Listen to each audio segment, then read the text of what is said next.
Assalamualaikum warahmatullahi wabarakatuh. Saya Lelia Friani dari Prodi Ekonomi Syariah semester 7C. Di sini saya akan memaparkan tentang pajak bumi dan bangunan. Di sini teman-teman ada yang udah tahu tentang pajak bumi dan bangunan? Kalau belum, yuk belajar sama-sama. Apa sih PBB itu? Pajak bumi bangunan adalah pajak atas tanah dan bangunan yang menjadi sumber pendapatan daerah untuk membiayai pembangunan. Pajak ini juga mengatur pemanfaatan lahan agar tertib dan produktif dengan penilaian yang diatur melalui NJOP dan aturan perpajakan yang berlaku. Maksudnya seperti ini, pajak yang dikenakan kepada pemilik tanah dan bangunan akan menjadi salah satu sumber utama pendapatan pemerintah daerah, sehingga uang yang terkumpul digunakan untuk membiayai pembangunan seperti perbaikan jalan, fasilitas umum, dan pelayanan. Selain untuk pendapatan daerah, PBB juga berfungsi sebagai alat untuk mengatur bagaimana tanah digunakan. Dengan adanya pajak, masyarakat terdorong memanfaatkan tanah secara benar, tidak dibiarkan kosong atau disalahgunakan. Penentuan besarnya PBB dilakukan dengan cara disebut NJOP atau nilai jual objek pajak. Semua peraturan tentang cara penilaian dan perhitungan PBB telah diatur dalam Undang-Undang Perpajakan, sehingga prosesnya jelas dan memiliki dasar hukum yang sangat kuat. Selanjutnya, subjek, objek, dan pengecualian PBB. Yang pertama, subjek PBB ialah semua pihak yang mempunyai atau berhubungan langsung dengan tanah atau bangunan. Artinya, siapapun yang memiliki, menguasai, atau memanfaatkan tanah ataupun bangunan menjadi pihak yang wajib membayar. Contoh, pemilik rumah, perusahaan, pemilik gedung, atau orang yang menguasai tanah walaupun belum bersertifikat. Yang kedua, objek PBB. Objeknya ialah semua tanah dan bangunan yang bisa dinilai dan memberi manfaat ekonomis. Ini termasuk fasilitas yang melekat di atasnya seperti rumah, gedung, toko, kolam renang, dan lain-lainnya. Yang ketiga, pengecualian objek PBB. Tidak semua tanah dan bangunan dikenai pajak. Beberapa objek dibebaskan dari PBB karena digunakan untuk kepentingan umum dan tidak komersial, seperti masjid, gereja, pura, vihara sekolah, panti asuhan, rumah sakit, kuburan, cagar budaya, hutan lindung, atau kawasan konservasi.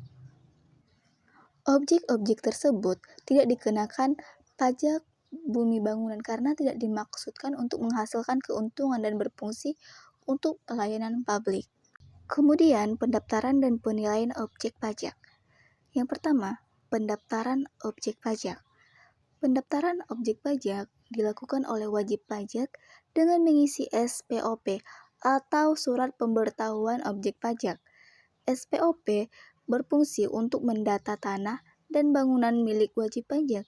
Formulir ini harus diisi lengkap dan benar, lalu dikembalikan ke kantor pajak dengan melampirkan dokumen pendukung seperti KTP, sertifikat tanah, akta jual beli, denah atau sketsa lokasi, dan dokumen pendukung lainnya yang menunjukkan kepemilikan atau penguasaan objek.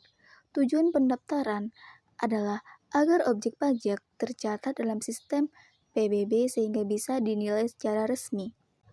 Yang kedua, penilaian objek pajak. Penilaian ini dilakukan oleh petugas pajak untuk menentukan nilai jual tanah dan bangunan atau NJOP. Penilaian tanah dilakukan dengan melihat harga pasar di daerah tersebut, biasanya berdasarkan transaksi jual beli tanah di sekitar lokasi.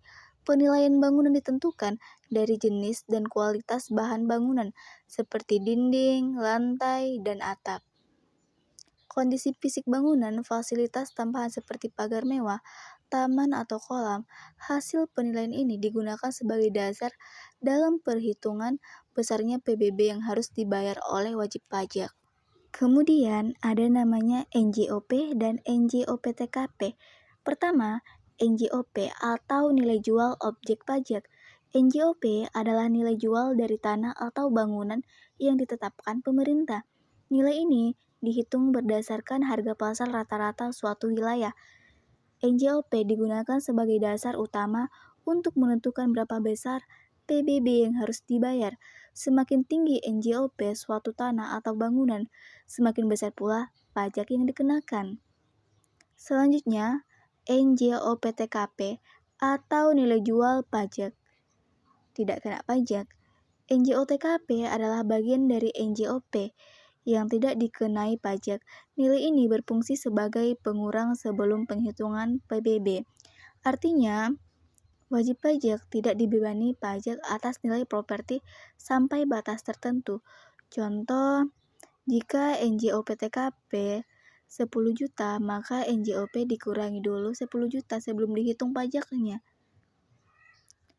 Maksudnya, NJOP sama dengan nilai tanah atau bangunan yang menjadi dasar perhitungan PBB. Kemudian, NJOP TKP nilai yang dibebaskan dari pajak dan dikurangi dari NJOP. Materi selanjutnya tentang restitusi dan kompensasi. Yang pertama, restitusi adalah pengembalian kelebihan pembayaran pajak kepada wajib pajak. Hal ini terjadi jika wajib pajak sudah membayar PBB, tetapi setelah diperhitungkan ternyata jumlah pajak terutangnya lebih kecil dari yang sudah dibayar. Contoh kasus yang membuat wajib pajak berhak atas restitusi. Yang pertama, permohonan pengurangan PBB dikabulkan, keberatan atau banding diterima, kesalahan penetapan pajak, objek ternyata termasuk yang tidak kena pajak. Jika terjadi kelebihan bayar, pemerintah mengembalikan uang kepada wajib pajak. Yang kedua, kompensasi. Kompensasi adalah mengalihkan kelebihan pembayaran untuk dipakai pembayar pajak lainnya. Jadi daripada uang dikembalikan, wajib pajak boleh meminta agar kelebihan tersebut dipotong untuk pertama, membayar PBB tahun berikutnya, membayar kekurangan PBB atas objek lain, membayar tagihan pajak lainnya atas nama wajib pajak.